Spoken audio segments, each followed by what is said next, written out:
La Tipo est la première voiture du groupe Fiat qui s'est avérée assez bien protégée contre la corrosion. Alfa Romeo 145 146e a suivi ses traces.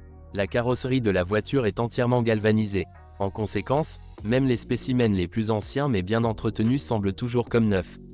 Au moins de l'extérieur, à condition que vous n'ayez jamais été victime d'un accident. Une image moins agréable apparaît lorsqu'on la regarde d'en bas. La corrosion attaque les composants du système de suspension et d'échappement. Théoriquement, tout peut être remplacé par de nouveaux composants, mais compte tenu du coût sur le marché secondaire, l'idée sera trop coûteuse. De nombreux propriétaires d'Alfa Romeo 145 146e se plaignent de la faible résistance du châssis. La suspension a une conception assez simple et est très peu coûteuse à réparer. L'essieu avant est équipé de jambes de force McPherson classiques. Les leviers sont une seule unité avec des rotules. Les blocs silencieux peuvent être remplacés séparément.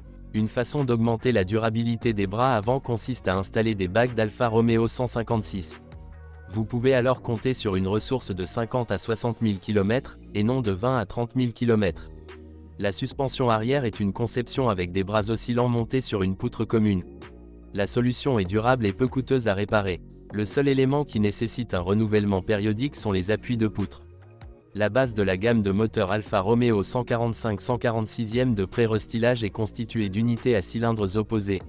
Il suscite des sentiments mitigés parmi les propriétaires, principalement en raison du nombre limité de services capables de les réparer.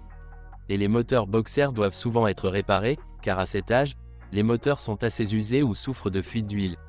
À noter qu'ils disposent de 2 courroies de distribution et de compensateurs hydrauliques de jeu aux soupapes. Le premier à être installé fut le Twin Spark de 2 litres, en 1996, connu de l'Alfa Romeo 155. Le passage au moteur en ligne classique a obligé à changer de transmission. Étant donné que les boxers étaient situés longitudinalement et que les nouvelles unités étaient situées transversalement. Bien entendu, les moteurs de la série TS ont une puissance et une poussée plus élevées. Une caractéristique est la présence de 2 bougies d'allumage par cylindre, épaisses et fines. Leur principal inconvénient est le coût de maintenance relativement élevé. La courroie de distribution doit être changée ainsi que les rouleaux tous les 60 000 km, et à chaque deuxième remplacement, il est nécessaire de vérifier, ou mieux encore, de changer préventivement les pignons d'entraînement de la courroie de distribution.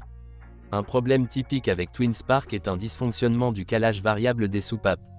Dans certains cas, des réparations sont possibles, qui seront moins chères.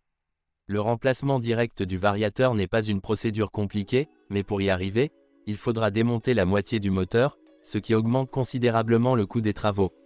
Quant aux unités diesel, avant le restylage, elles utilisaient un 1,9 TD de l'ancien type, dans lequel le carburant était fourni aux chambres Vortex. Après la mise à jour, depuis 1999, ils ont commencé à utiliser le 1.9 JTD avec un système d'injection Common Rail moderne. De plus, un volant bimasse a été installé. JTD offre le rapport performance-consommation de carburant le plus favorable. Mais en raison du couple élevé, le volant et l'embrayage survivent à peine jusqu'à 150 000 km.